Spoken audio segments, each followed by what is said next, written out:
What's going on, guys? Welcome back and happy Monday. I'm out here recording on a Monday morning. Got my first cup of coffee, and I want to give you kind of a preview to what my Mondays typically look like. It's not going to be a fancy video. It's not going to be an in-depth coverage. What it's going to be is more or less the pace of my Monday.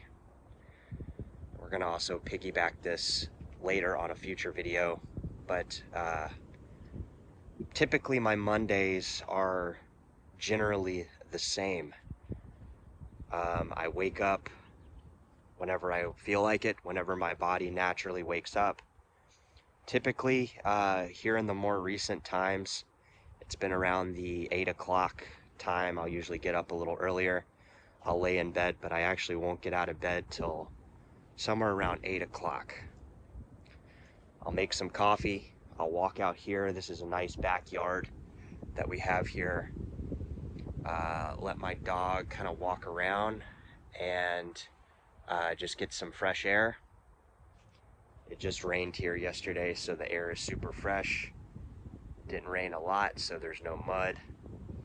And typically I kind of just wake up and go with the flow.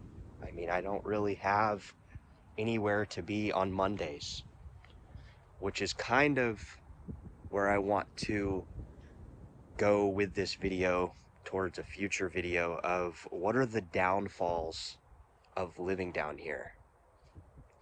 So I have talked to quite a few people.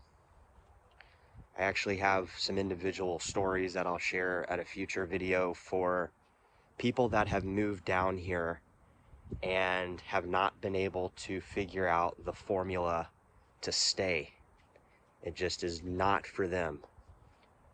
A lot of the reasons it's not for them is because they are moving down to Tijuana and they're not really even saving any money. They're not really even changing their lifestyle. They're not really even changing too much of what it is that they're doing. Therefore, they're not willing to really reap any of the rewards that I've became so accustomed to living down here in Tijuana.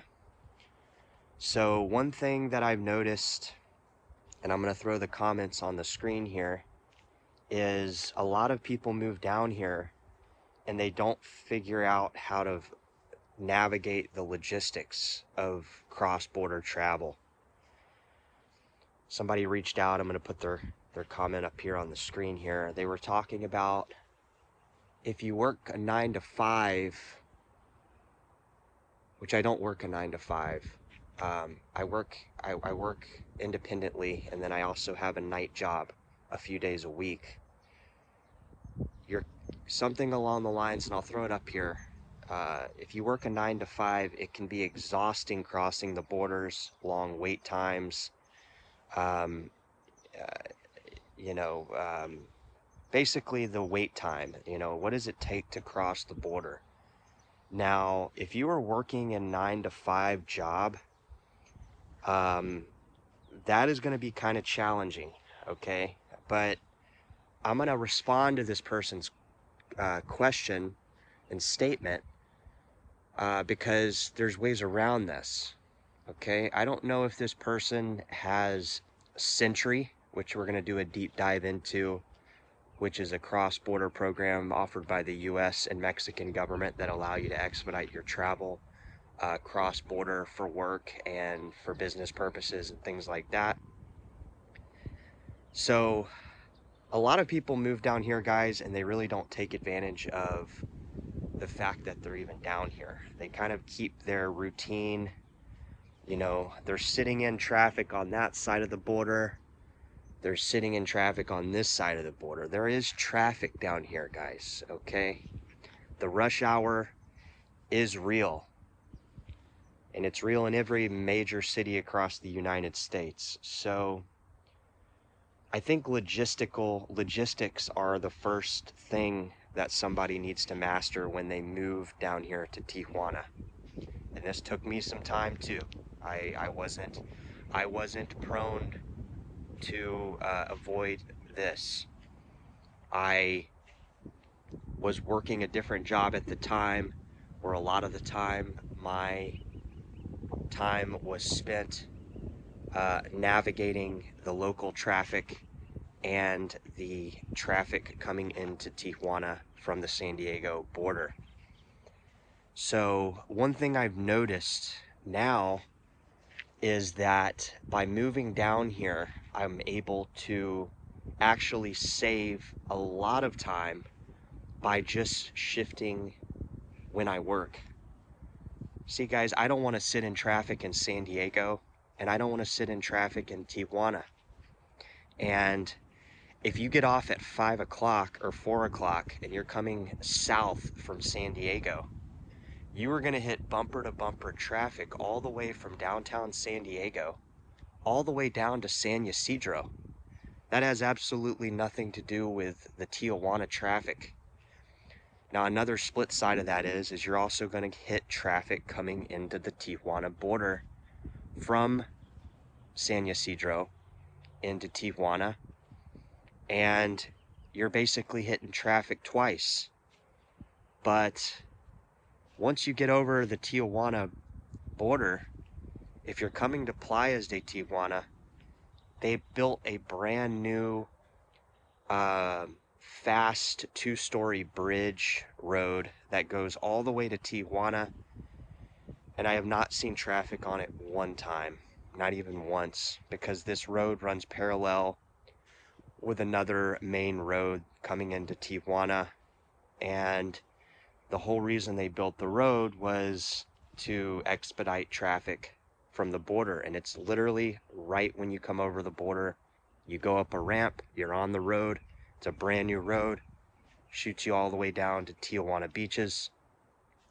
So I think a real big misconception of people that they make is they think that moving down to Tijuana literally becomes a vacation. And for me, that is not the case, guys. I'm not on vacation constantly. But what I am doing on a Monday is I'm not waking up and racing to work. Okay, that's something I'm not interested in doing. I don't like jumping out of bed, taking a shower and running to work, or I don't like that kind of routine does not work for me. I don't enjoy it. I like to wake up. I like to move around a little bit. I like to have a cup or two of coffee. I like to sit on the john, per se, and let my mind start. I don't like to just wake up and run to work. So for me, that life is not worth my time to do. But for some people, that's what they want to do. They like to have the structure, or they like the work hours of that. But I don't really feel like that's really a downside, because again, you're saving so much money, and that's what it always comes back to. My rent here in Tijuana is under $600. I have an ocean panoramic view. I can see all the way down to San Diego skyline. All the bills are included: trash, sewage, water, electricity. The only thing I have to pay is internet. So for me, I don't mind navigating a little bit of logistical stuff in order to get to work, which I'm always going against traffic anyways when I'm going into work to start my shift at 4. The traffic is coming the opposite direction, and when I get off, I hit no traffic all the way home. So I don't have that type of routine, so it's hard for me to get back into that routine, because I had it for a while and I simply did not like it.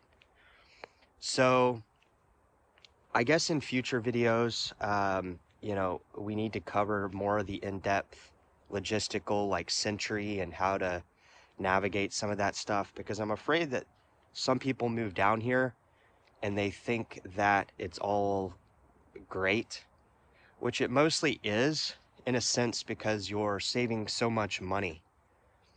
Do you want to sit in traffic a little bit, or do you want to have no excess money for your investment portfolio? Do you want to have no money to go out and enjoy yourself?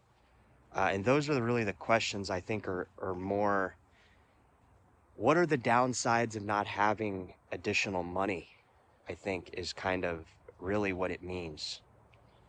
So a typical Monday, guys, for me, I don't have any worries.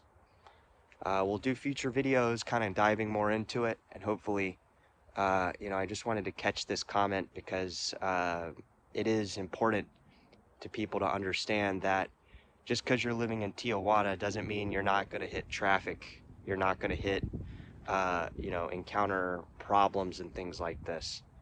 But for me, I'd rather have money in my back pocket than worrying about a little bit of traveling or being in San Diego stuck in traffic with no money.